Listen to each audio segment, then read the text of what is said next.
What is going on, guys? In today's video I will show you top 6 crazy of the craziest builds in Path of Exile 2 0.4. So we will be taking a look at the builds that are performing extremely well in the current patch. All of these setups have insane damage, strong defenses and smooth overall gameplay. Some of these builds are popular meta choices, while others are more underrated but still incredibly powerful. I'll briefly explain what each build does the best and why it stands out right now, so you can decide which one fits your playstyle. And remember, if you want to be up to date, so check any of these builds, look up the best items, the skill trees and path of building, then check my links in the description. And quickly before we continue, if you ever played Path of Exile 2, then you know that the grind for currency can feel endless. And that's where today's sponsor comes in. Elixir.gg is an American-based platform built by actual POE players, and it shows. The website is clean, the UI is simple, the checkout is straightforward, and delivery is extremely fast. They support all popular payment options and offer 24/7 customer service, so there's always someone there if you need help. So what are you waiting for? If you want to skip the grind and enjoy POE2 your way, then click my link in the description and use my code CADE for 15% off your first purchase. This build exists purely because several mechanics accidentally lined up in a way that absolutely breaks the game and the DPS numbers. This is a true zero-button Autobomber. You walk forward, enemies detonate, your mana instantly evaporates, and then the lightning bolts will chain across the screen. The sparks will fill every corner, and you barely understand why it's happening, but it is going on 24/7. The entire build revolves around infinite trigger loops, which is enabled by the Chore of the Storm, Temporalis Silk Robe, and the Airbound Staff Abuse, also guaranteed critical strikes, and the mana mechanics that are hanging on by a thread. When you make this build work, it will feel completely illegal. Rituals, breaches, and abysses will simply disappear the moment that you enter them. This build is not a league starter, not budget friendly, and not something I would ever recommend to someone trying to progress efficiently. However, this is a god tier build for people who already have currency, they already understand the game, and want to watch their screen explode without pressing a button. We are stacking insane item power here, so Airbound Staff on the weapon swap, Ancestral Tiara, the Temporalis chest, then the Killjoy gloves, then the Seed of the Catalysm, then the Chore of Storms with a fast Metabolist anointment, and even heavy Javel investment just to keep mana alive. So let's take a look at the specifics, and first we have our skill gems. At the core of this setup are two Spark skills. Spark is not here to deal damage in a traditional sense, however it exists purely as a trigger engine. We want as many hits as possible and as fast as possible, and this will guarantee constant critical strikes that proc the Chore of the Storm. Then next we got the Lightning Bolt, which is not manually cast, it is triggered through the Chore of the Storm. Every critical hit will trigger a Lightning Bolt, that bolt will crit, and that crit will trigger an additional effect, and those effects will feed back into the system until your mana is completely drained, but the loop will somehow keep going. Then Arctic Armor is one of the most cursed parts of the entire build, but in this setup the Arctic Armor is a trigger tool. When you are hit, the Arctic Armor procs Airbound Staff on a weapon set too. Once that proc happens, you can swap back to your main weapon and entire loop begins. If you don't care about the zero button gameplay, then easy way to start the loop is also by pressing something at the beginning and then follow the sparks and the bolts. But since the entire point of our build is zero buttons, so the Arctic Armor will become the solution even if it's janky. Then Blink is also mandatory. Auto bombers will live and die by the movement, and Blink allows you to constantly reposition, while everything around you explodes. You can of course disable Blink and replace it with something similar if you want, but cast on crit does not work with the triggered spark, so don't try to get too clever here. And lastly, the mana remnants are absolutely required. This build drains mana to zero constantly, and the only reason it does not break itself instantly is because of the mana on kill scaling, Javel investment and duration scaling that keep our engine alive 24/7. Next up, moving on to the passive tree. We specifically made it to support our item abuse, so we want to aggressively path into the critical strike chance and the critical damage bonuses, because Oracle will guarantee crits and the Chore of the Storm will demand them. Our key notables like Aspiring Genius will provide Arcane Surge uptime, which is massive for spell scaling. Then Camaradeer will give raw damage and help to smooth out early loops. Then Desensitization is extremely important, both for critical damage scaling and for reducing incoming critical damage, which matters much more than you expect in a dense content. We also pick up the Mighty Eraser to reduce mana cost. This is crucial because every single loop will eat our mana even more. Then Wellspring will become extremely valuable when paired with a Mana Flask tech and a Trusted King Snip setup if you got one. Then Energy Shield clusters are also mandatory. We are not going to be avoiding damage, but on the other hand, we are standing inside the packs and relying on Annihilation as a defense. And then Recharge Delay Reduction and Recharge Rate are far more important than the raw life. Also, our skill effect duration is deceptively powerful here. We stack it wherever possible to keep weapon swap effects like the Arctic Armor interactions and triggered skills active long enough to sustain loops. We also want at least 1 or 2 Jevels with 2% mana on kill, otherwise the build feels unstable. And finally, the Jevel sockets are priority here, so Heart of the Well, Controlled Metaphoris against the Darkness, and Sapphire Jevels with the Energy Shield, spell damage and mana on kill will be doing a massive amount of work. For this build, our tree exists just to support the items and not the other way around. This build sits right at the top for off-screen wide clearing speed and absolutely disgusting single target damage, and it does all of this by abusing stack trigger mechanics, life-based casting, and overlapping cold spell interactions that were never meant to scale this hard together. At a first glance, this looks like a traditional Frostbolt setup. You see cold spells, projectiles, crit scaling, and a witch ascendancy, and you might assume it's just another caster. But actually, once the engine turns on, the build reveals what it actually is: a high-speed spell shotgunner that floods the screen with Frostbolts during mapping, and then pivots seamlessly into a cast on critical comet setup that deletes pinnacle bosses before they even finish their first animation. This is not a league starter, and it is not a beginner friendly. However, this is actually a high investment and high ceiling build, designed for players who already are in the endgame maps, already have access to strong uniques, and want something that feels both powerful and mechanically interesting. So, we are paying life instead of mana, then instantly leeching it back through the critical hits, then overcapping your life pool with the remnants, and converting all of this life into the raw spell damage and crits through the rapid scaling.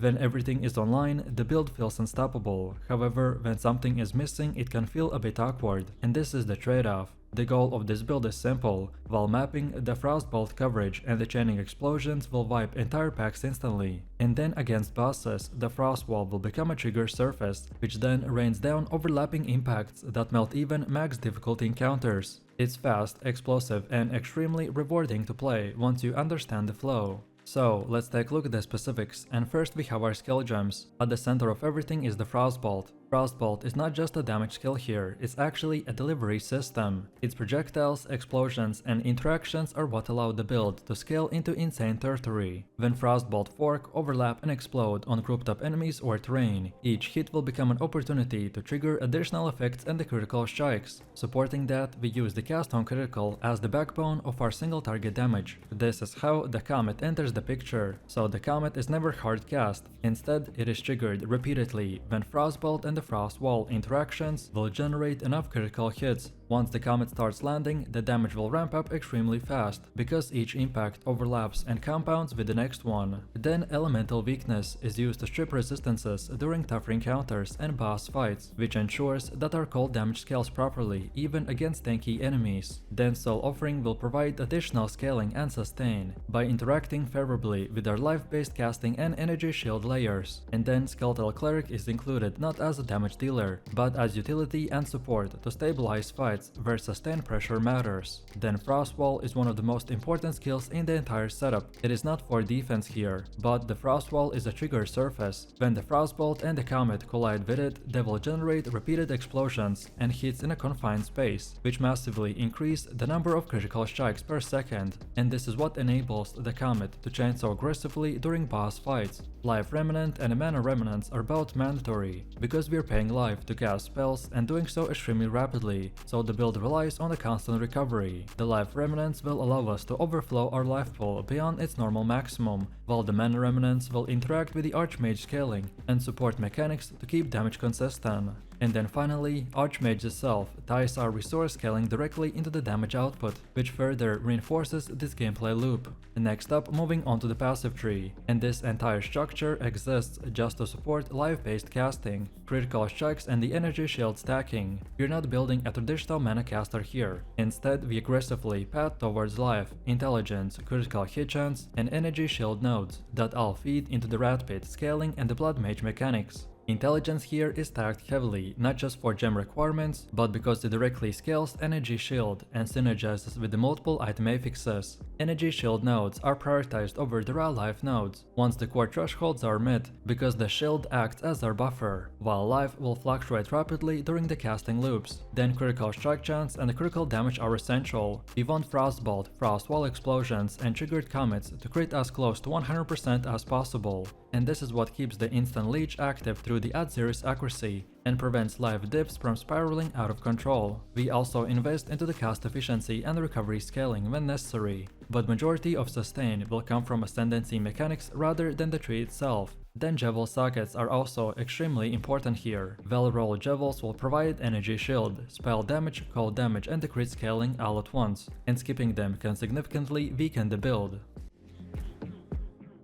This setup takes the advantage of one of the most broken ascendancy mechanics in the game, so sacrificing minions for their character stats, and then scaling those stats into the screen-wide damage that deletes everything before it can even see you. This is not a traditional minion build, and it is not a conventional caster either. Instead, it's a high investment, high ceiling monster that converts spirit and sacrificed minions into overwhelming damage output and near constant screen control. At its core, this build abuses the Abyssal Lich ascendancy by stacking enormous amount of spirit, reserving massive numbers of archers, and then turning sacrificed minions into the permanent offensive and defensive bonuses. We are not relying on the minion AI to clear the map for you. The minions exist just to be consumed by empowering you directly, while the spells will blanket the entire screens in overlapping damage zones, and the result is a build that is unstoppable once fully assembled, with damage scaling that most players have never experienced. At the endgame, this build will offer some of the highest consistent DPS in the game, insane clear speed through AoV stacking, and boss damage that makes all content easy. The Abyssal Lich does not negotiate with enemies, it just erases them. So if you're looking for a build that feels truly different, one that pushes the Path of Exile's 2 systems to their limits and rewards deep mechanical understanding and investment, then this is it.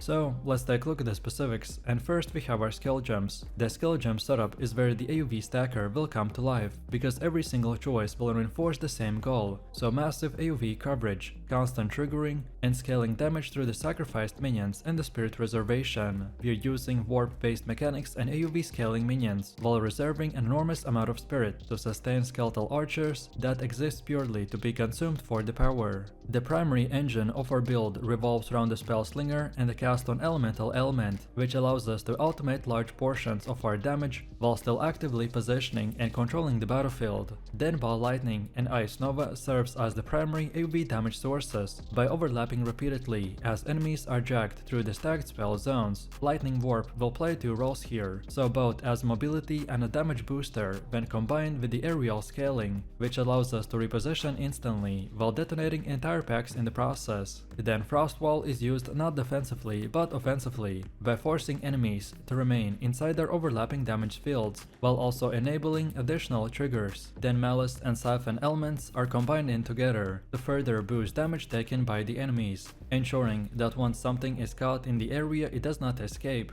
Then on the minion side, the Skeletal Frost Mage, Skeletal Arsonist and the Skeletal Sniper are all reserved primarily for the spirit scaling and the sacrificed interaction. These minions are not meant to survive, their main purpose is to fuel the Abyssal Lich ascendancy by providing raw stats and the multiplicative scaling when sacrificed. The sheer number of reserved archers enabled by the extreme spirit stacking is what pushes this build over the edge. Next up, moving on to the passive tree. We want to build this almost entirely around scaling AoV, spell damage, intelligence and the spirit's efficiency, while picking up key minion nodes purely for sacrifice value, rather than traditional minion damage. This is not a setup that spreads itself thin. Instead, every path is taken deliberately and feeds directly into the build's core loop. At the top of the tree you can clearly see the heavy investment into the AoV clusters, which dramatically increase the size of the ball lightning, ice nova and the lightning warp interactions. These nodes are what allow the build to function as a true AoV stacker, by turning modest base skills into the screen-wide damage zones. Intelligent stacking will also further amplify this effect by scaling mana, energy shield, and the overlapping spell effectiveness. Then also, we get few minion nodes. We are not scaling minion survivability or attack speed in a traditional sense. Instead, we focus on nodes that increase minion life, spirit efficiency, and effects gained from the minion sacrifice. These nodes will directly translate into the more stats for Abyssal Lich, which makes each sacrificed minion much more impactful. Energy shield scaling is also a major focus, as this build leans heavily into the energy shield for survivability. The larger flat energy shield nodes, recharge rate and faster recharge at the start are all prioritized by ensuring that even in dangerous fights, the build will recover almost instantly after taking even a slight of damage.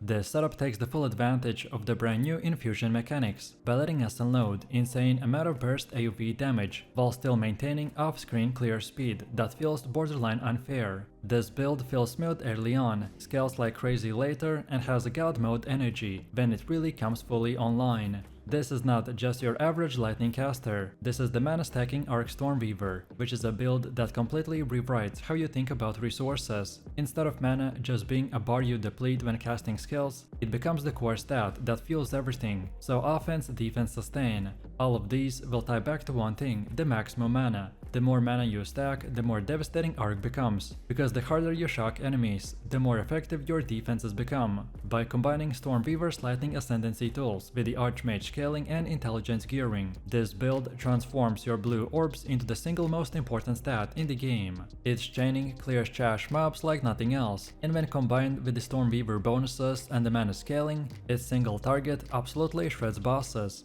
Every chain, every crit, every shock is powered by investment that we poured into our mana pool, making the skill feel both satisfying and incredibly reliable. And backing up the arc, we have new infusions. These will let us stack up burst windows where our damage goes into overdrive, and thanks to our mana synergy, we can easily afford it. So let's take a look at our skill gems. At the heart of this build is the arc. It's our bread and butter, our primary source of clear, and the spell that scales directly with our mana stacking approach. The gem supports here are focused on turning Arc into a powerhouse, so Archmage is mandatory, converting your massive mana pool into the raw damage. Then you want supports like the spell Echo for the rapid double casting, increased critical damage and the chance for scaling shock multipliers. When you're hitting with the Arc under a full set of infusions, it feels like chaining lightning storms across the entire screen. Next is the Orb of Storms, and this is more just a utility button. Orb of Storms will apply consistent shocks and the exposures by setting up enemies that take increased damage, but the real synergy here comes from combining it with infusions, so casting Orb of Storms essentially will prime your rotation, letting you build those infusion stacks that supercharge your arc spam. You just need to place it down before every big fight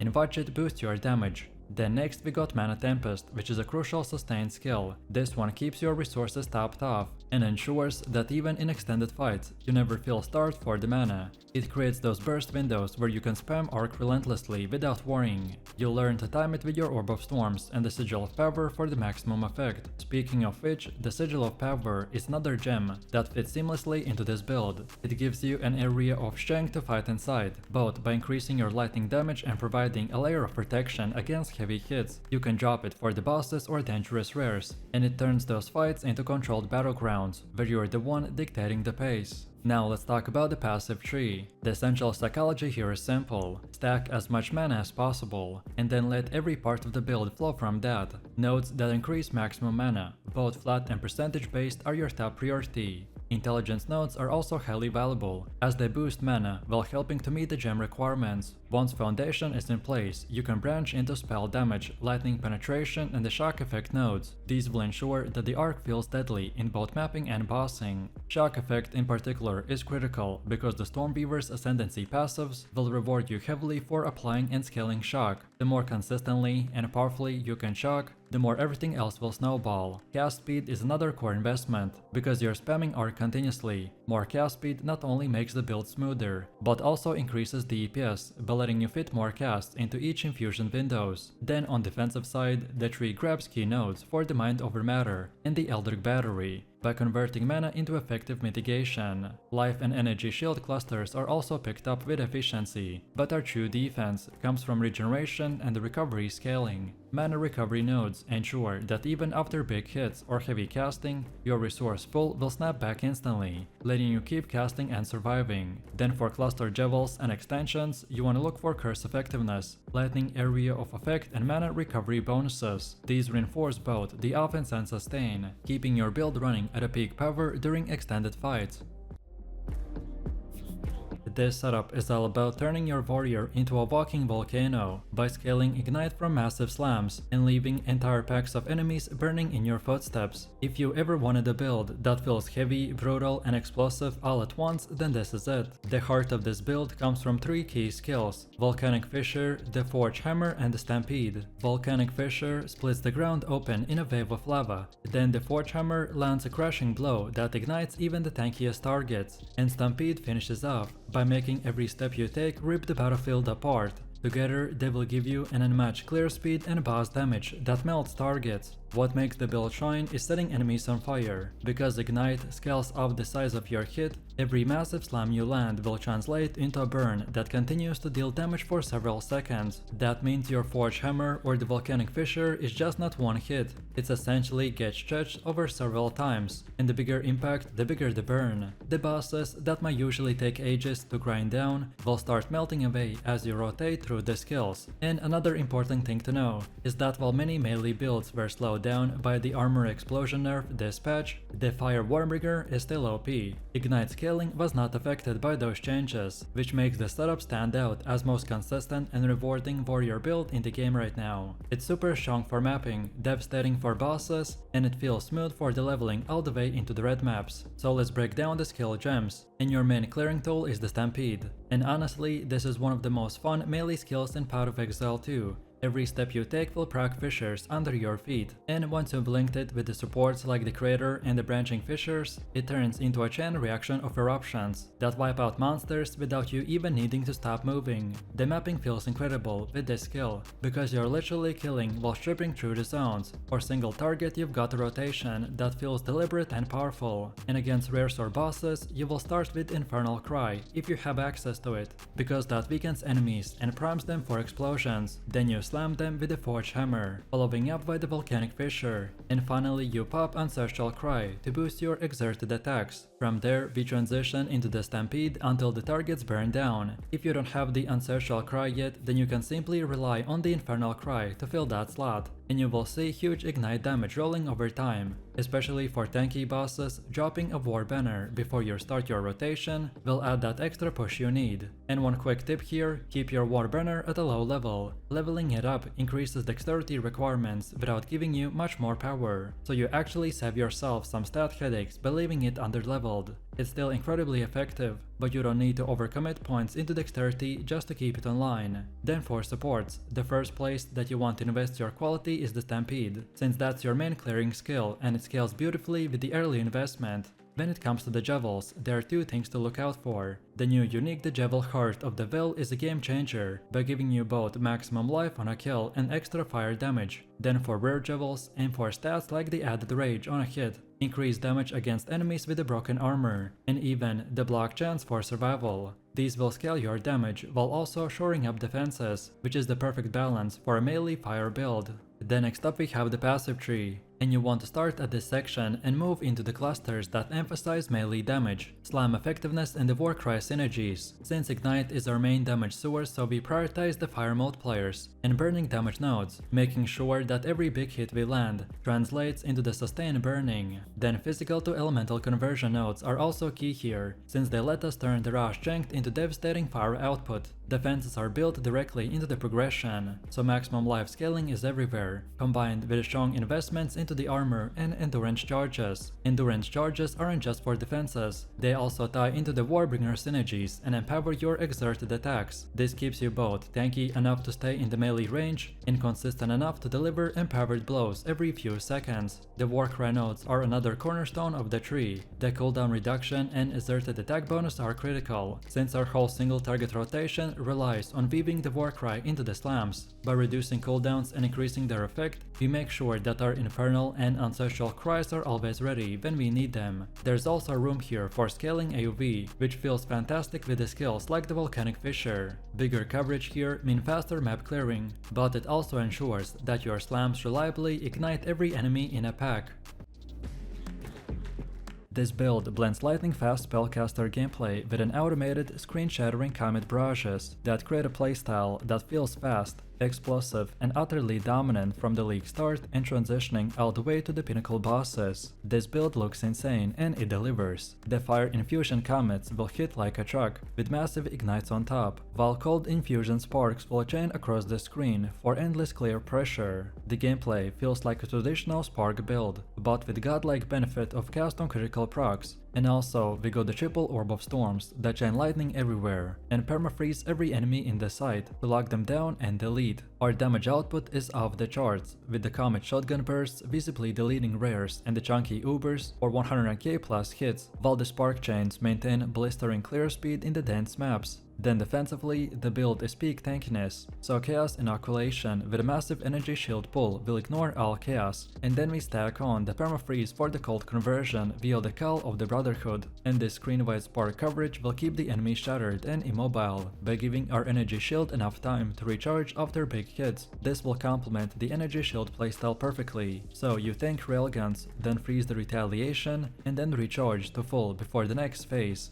On top of that, even if the comet misses a beat, your sparks alone will carry the maps and bosses. And this is what makes the build special. We are a pure spellcaster at the heart, with a cast on crit comets as the ultimate force multiplier. So let's take a look at the specifics, and first we have our skill gems. The heart of this build is the perfect synergy between the trigger skills and infusion management, all scaling through the spell damage, critical strikes and the elemental equilibrium keystones for the flipped infusions. Our primary trigger is the spark, supported by the lightning mastery, the rapid casting, projectile acceleration, efficiency and the pinpoint critical. And the recent buffs to the zeniths too will make it a killer swap later, for a massive damage at 90% mana. The spark is very OP, as we could infuse him with the 7 elements and the EE, which chains off the triple orb of storms for insane coverage and the crit ramp up for 60% base. Then next we got a cast on critical comet, linked to the efficiency too, pinpoint critical, raising tempest and the cold mastery. But we can also swap the cold for the zenith post mana fix. This procs fire infused comets on the crits by shotgunning bosses and obliterating groups with over 100k fire and cold hybrids with a huge ignite.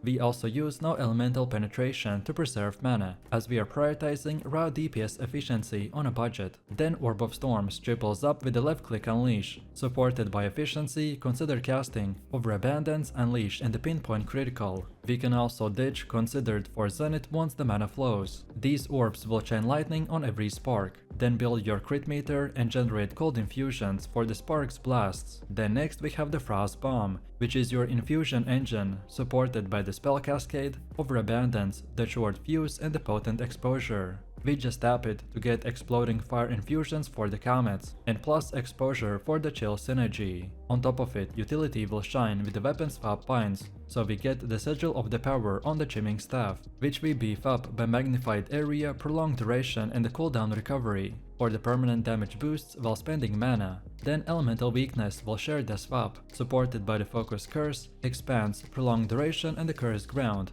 or even the Hex Bloom for the speed clear. We usually plan it for set and forget debuffs that apply everything nearby. And finally, Convalescence is your panic button, by instantly kicking energy shield recharge with the prolonged duration and the cooldown recovery. Next up, moving on to the passive tree. This build focuses on scaling spell crit and the ES recharge, while solving mana forever and balancing massive offense with unkillable defenses in the most efficient path possible. The core psychology here is simple. We pump crit to 60% via the tree nodes, like the Careful Assassin and Controlling Magic, and then multiply it through the Pinpoint Critical and the Malorgris Gloves that ignore its downside for the pure crit multi-explosions. From there, we branch into the spell damage, the cold and the lightning scaling, and the remnant pickup for the Stormweaver synergy. So remnants respawn every 3 seconds, which fuels infusions non-stop. Also, energy shield is very important, so Chaos Inoculation keystone is key. All clusters like the Patient Barrier, Enhanced Barrier, and the Dampening Shield will boost our pull to 8k. Then mana efficiency is also non-negotiable, so get things like efficient casting, conservative casting anoint, and regen nodes that ensure that Zenith 2 will shine without the flasks. The weapon set split is also crucial, so set 1 aka the reds will own damage nodes for the spark, EOS and COC, and then the set 2 aka the greens are utility tools like the curses for the huge AoV. And then we round out our utility with the cast speed, presence, AoV for the orbs, freeze buildup and the shock magnitude with the alternating current. This will cold shock everything thanks to the Shaper of the Storms. Overall, this trick has no bloat here. Every point stat will double down, from physic fragmentation for the extra projectiles, to magnitude amps for the dual and shock chills. This tree is made intuitive, as we transition seamlessly from the spark leak starter, by swapping lightning for the cold crit and the energy shield setup.